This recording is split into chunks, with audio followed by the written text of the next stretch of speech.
Hello friends, welcome back to my YouTube channel. आज का हमारा टॉपिक है गवर्नर जनरल ऑफ बंगाल।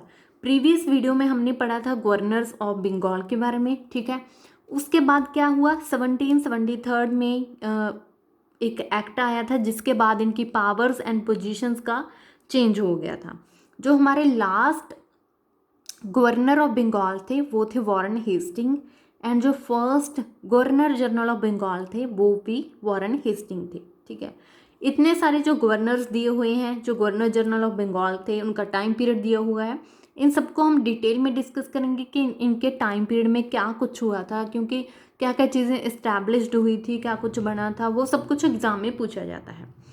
तो आज हम सिर्फ 4 गवर्नर जनरल को करेंगे, अदरवाइज वीडियो ज़्यादा लंबी हो जाएगी और बोरिंग भी हो जाएगा, ठीक है। तो फर्स्ट करते हैं वॉरेन हेस्टिंग, जो first governor general of Bengal थे। और 1772 में लास्ट जो गवर्नर ऑफ बंगाल थे वो वॉरेन हेस्टिंग थे। First governor general of Bengal Warren Hastings थे, ओके। अब इनके टाइम पीरियड में क्या हुआ था, abolished dual system of government 1772।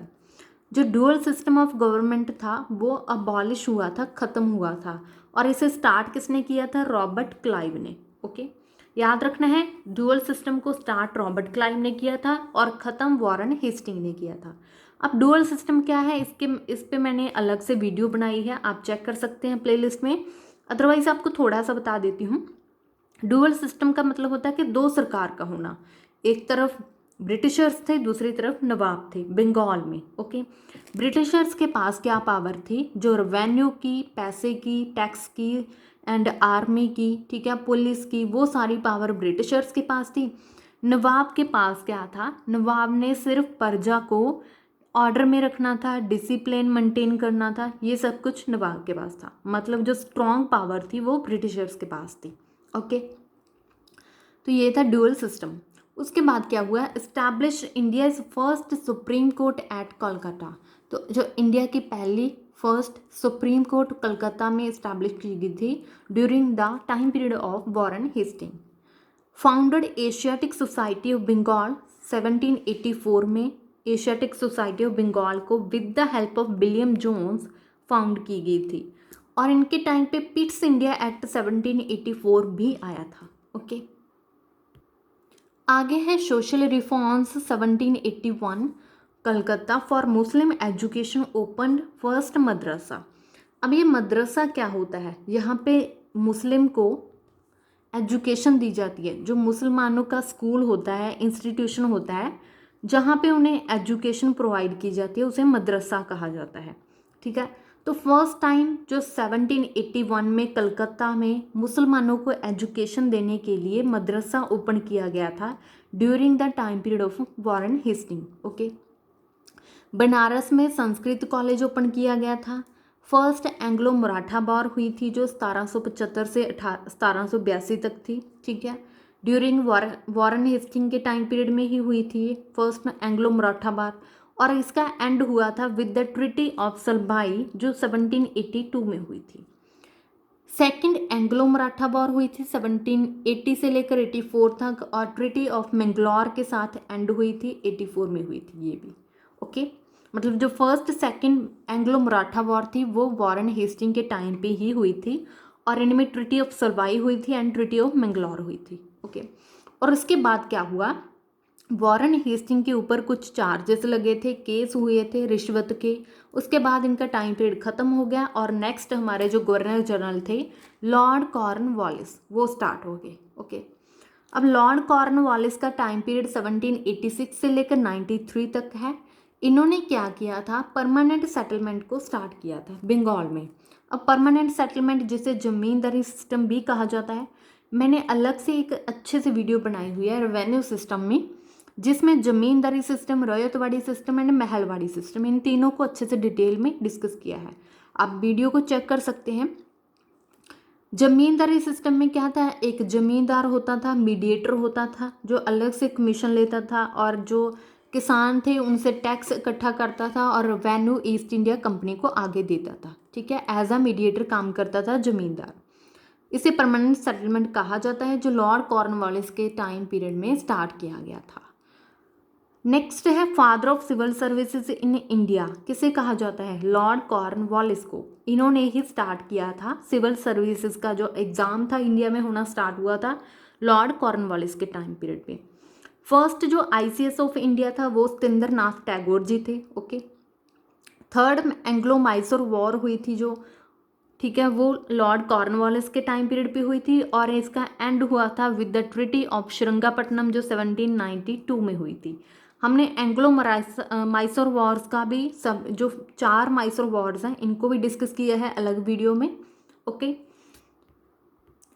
Lord Cornwallis का टाइम पीरियड खत्म हो गया। उसके बाद जो हमारे third governor general of Bengal थे सर जॉन शोर, ठीक है, इन्होंने क्या किया था? प्लानिंग द परमानेंट सेटलमेंट, जो परमानेंट सेटलमेंट की जो प्लानिंग की थी वो जॉन शोर ने की थी। इंट्रोड्यूस्ड फर्स्ट चार्टर एक्ट 1793, जो फर्स्ट चार्टर एक्ट था वो जॉन शोर के टाइम पे लाया गया था, इंट्रोड्यूस किया गया था। और इनका famous for is policy for non interference, इनके टाइम पे एक इनकी जॉन शोर की जो पॉलिसी थी वो फेमस हुई थी नॉन इंटरफेरेंस की पॉलिसी। इनका थोड़ा सा था। उसके बाद आते हैं लॉर्ड बेल्जले। लॉर्ड वेल्जले के टाइम पीरियड में क्या था? स्टार्टर सब्सिडरी अलायंस 1798, तो इनके टाइम पे सब्सिडरी अलायंस स्टार्ट किया गया था। ये भी मैंने अलग वीडियो में डिस्कस किया है। सब्सिडरी अलायंस क्या होता है कि ब्रिटिशर्स ने नवाब को कहा कि आप अपनी आर्मी ख़त्म कर दो, जो इंडियंस की आर्मी है उसको ख़त्म करके ब्रिटिशर्स की आर्मी खड़ी कर दी थी। ओके, और ब्रिटिशर्स की आर्मी का जितनी भी मेंटेनेंस थी, वेपन्स का जो खर्चा पानी, रहना सहना सब कुछ रहा, वो कौन पे कर रहा था? नवाब पे कर रहा था। ओके, सब्सिडरी अलायंस में ये कुछ शर्त रखी गई थी कि इंडियंस जो नवाब थे वो अपनी आर्मी को ख़त्म करके जो ब्रिटिशर्स की आर्मी है उन्हें अपनी टेरिटरी में रखेंगे, उनका मेंटेनेंस का जितना खर्चा होगा वो देंगे। अगर वो फेल होते हैं उनकी मेंटेनेंस करने में तो उनको अपनी टेरिटरी का कुछ पार्ट ब्रिटिशर्स को देना पड़ेगा। ओके, इससे क्या हुआ कि जो इंडियंस थे, इंडिया नवाब की जो आर्मी थी उनमें जितने भी लोग भर्ती थे उनकी जॉब चली गई, वो बेरोजगार हो गए, ठीक है, और गरीबी आ गई क्योंकि जितनी तनख्वाह मिलती थी, जिनका घर बार चलता था वो ख़त्म हो गया था। ओके, तो ये सब कुछ था सब्सिडरी अलायंस में। अब सब्सिडरी अलायंस स्टार्ट किया गया था लॉर्ड बेल्जले के टाइम पीरियड में, और फर्स्ट स्टेट कौन सी थी जिसने एक्सेप्ट किया था सब्सिडरी अलायंस को? तो हैदराबाद थी, ठीक है, निजाम ऑफ हैदराबाद ने एक्सेप्ट किया था। सेकंड एंग्लो मराठा वॉर जो कि 1803 एंड 1805 में हुई थी, मतलब सेकंड जो एंग्लो मराठा वॉर थी वो बेल्जले के टाइम पे हुई थी। फोर्थ एंग्लो मैसूर वॉर थी 1799 में, वो भी बेल्जले के टाइम में हुई थी। 1800 में fort William college was established eight Calcutta, जो फोर्ट विलियम कॉलेज था कलकत्ता में 1800 में किस लॉर्ड बेल्जले के टाइम पीरियड में इस्टेब्लिश किया गया था। लॉर्ड बेल्जले को और किस नाम से जाना जाता है? He called himself lion of Bengal, तो ये अपने आप को लॉयन ऑफ बंगाल कहता था लॉर्ड बेल्जले, बंगाल का शेर। ओके, तो इनका टाइम पीरियड यहीं तक था। इन्होंने अपने टाइम पीरियड में जो जो काम किए थे वो हमने, जो चीज़ें इस्टेब्लिश्ड की थी वो सब कुछ हमने डिस्कस किया है। अगर आपको मेरी वीडियो अच्छी लगती है तो please like share and subscribe my YouTube channel. And ये वाली और मेरी वीडियो के साथ साथ आप अपने नोट्स बनाना स्टार्ट कीजिए, इससे आपको ज़्यादा क्लैरिटी होगी और आपके पास कंटेंट भी होगा लर्न करने के लिए। Okay, thank you.